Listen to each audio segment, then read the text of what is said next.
Dito tayo ngayon guys. Kuha na natin ng video si tatay at manunungkit ng bunga ng kamantsili para may binta sa palengke.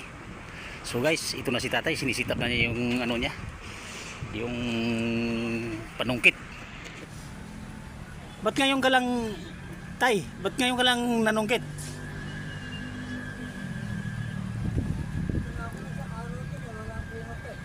Eh may pumupunta-punta rito eh, naka-tricycle. Tsak, kilala mo yon? Ha? Pati doon sa plantry, puntahan mo doon. May mga bunga din doon.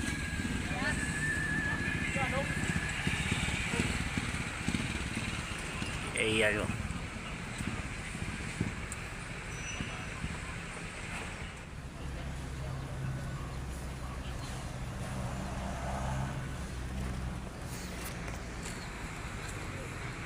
Dami mo pala nakuha, no? Sa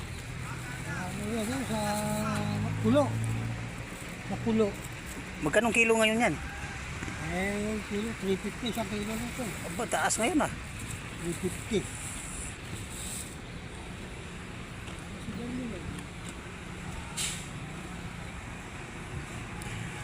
Nanigarilyo ka ba? Hinahinay ka pa nigarilyo at ay para para mahumaba-haba magpakit pa paano ang buhay natin.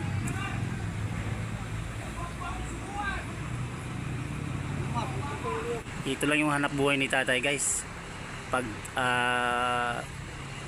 may pagtimbungan ng kamatsili yun. Nanunungkit siya dito. Dati kinukuhanan ko na rin doon ng video dati. Sumama ako sa kanya sa pagpapanungkit. Pangunguha ng bunga ng kamatsili.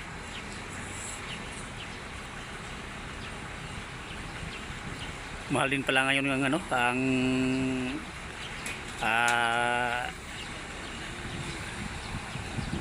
kilo ng kamatsili. 350 daw guys. Kataas.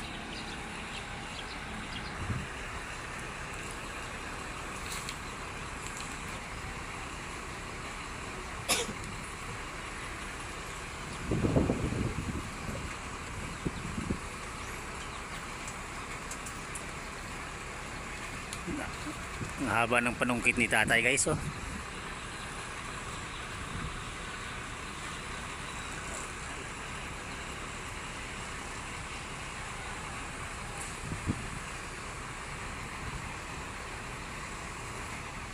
Mahal pa lang ang kilo niyan eh. 350 daw eh. Iba kasi nalo sa yan, sa ulam. Pwede ba yan? Oh, inuulam nila yan.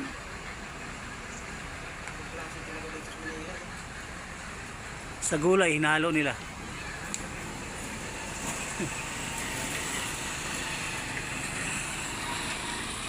Ayan guys, so dami niya nang nakuha. Ayan, oh. Ayan.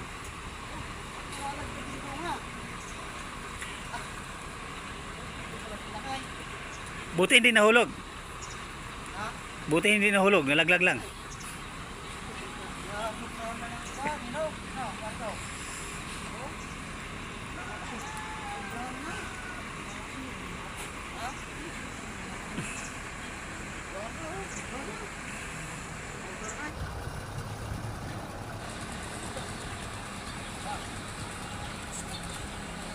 Ayun guys, oh.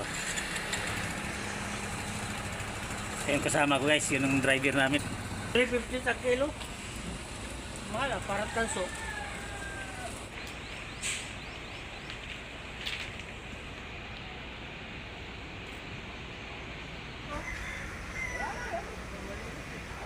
Kaya bigay mo para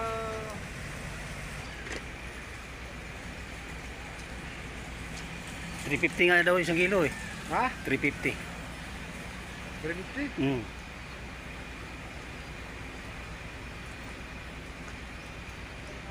Eh, marami na, oh.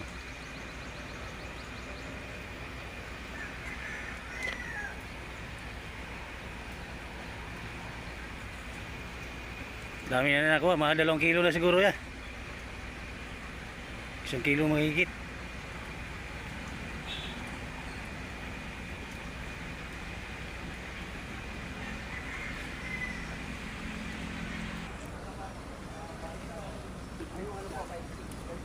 Yan guys. Bali 60 plus na yan si tatay. Pero yun lang, hanap buhay niya guys, araw-araw.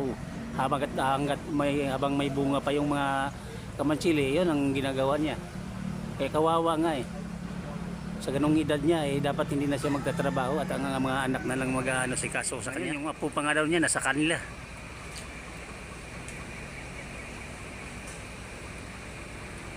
Matagal ko na tong kilala guys. Siya lagi pumupunta rito pag panahon ng ng kamatsili. Minsan sumasama na ako dito sa kanya mangunguha ng kamatsili sa ibang lugar para lang makakuha ako ng content sa kanya. Ayan oh. Ganda tingnan, sariwang-sariwa kayong guys oh. Yung bunga niya. Ito yung mga nakuha niya. Siguro mga 2 kilo na to siguro mahigit. Lalaki.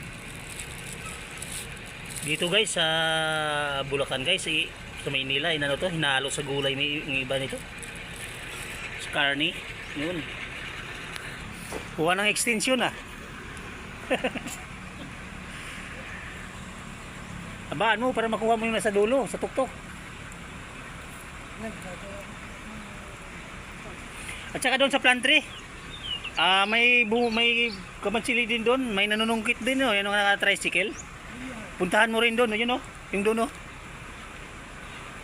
Yung sa may babaan ng bato.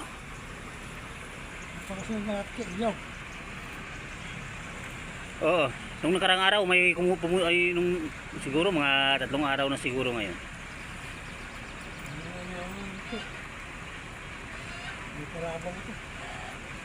Kailangan mong extension kasi yung iba mataas kasi yung puno eh. Panungkit mo. Oo, kailangan mahaba yung panungkit mo. Ay, nagdugtong siya guys oh. Para humaba yung niya, yung panungkit niya at maabot niya yung nasa taas, pinakatuktok.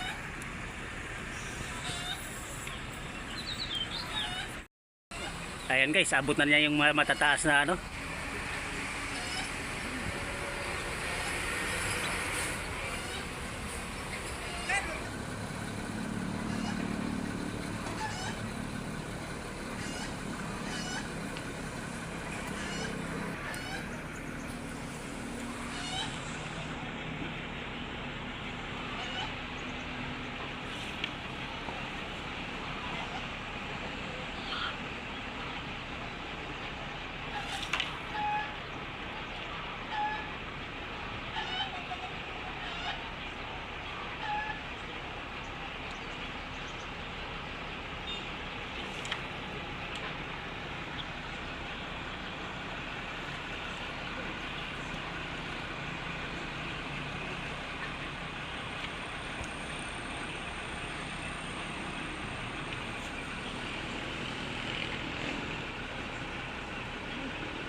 So guys,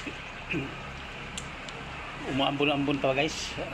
Patuloy pa rin si tatay na nanunungkit ng bunga ng kamatsili. Ayaw sumilong, napasilong ko, ayaw sumilong. Talagang masipag talaga tong si tatay na to.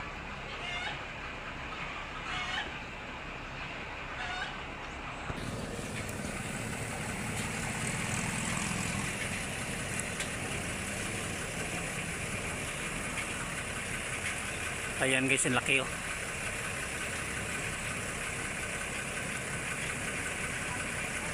Ang laki, ganda yan. Para mabigat. Per kilo labanan kasi. Ayun pa oh. Yan. Ayan pa.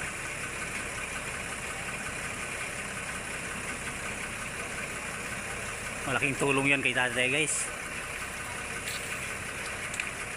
lalo na sa kanyang pamilya. Mula pa daw noon, ito na yung trabaho niya, kaya nakakaawa sa edad niya ganun.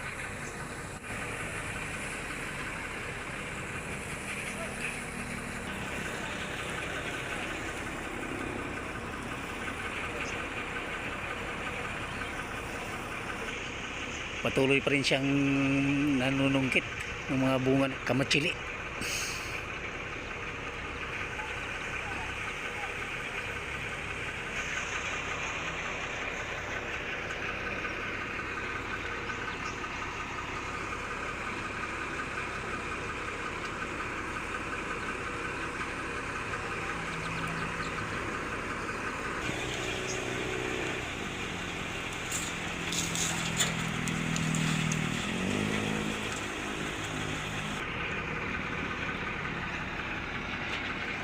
Yan ang laki oh. Ayun oh. Laki na kuha niya.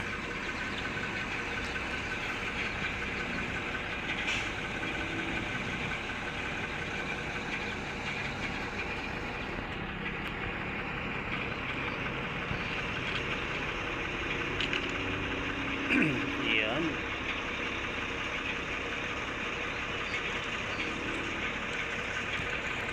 Pupuntahan naman niya yung yun guys, yun kamatsili yun, ano yun, mababa lang yun, kaya abot na abot yun doon niya, makukuha niya lahat yun, masusungkit niya yung mga kung may hinog na bunga.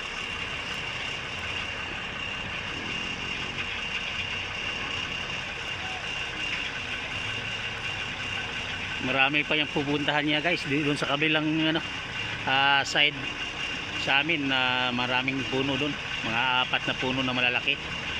Sulit na sulit to si tatay, kawawa na naman.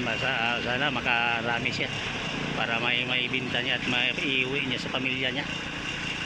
Diretso na diretso na sa palengke yan guys, pag natapos nakakuha na siya ng ano, pag natapos na niya dito, diretso na niya binta doon sa palengke. Ganun kasipag yan si tatay. So guys, thank you for watching guys. Hanggang dito na po tayo. Bye bye.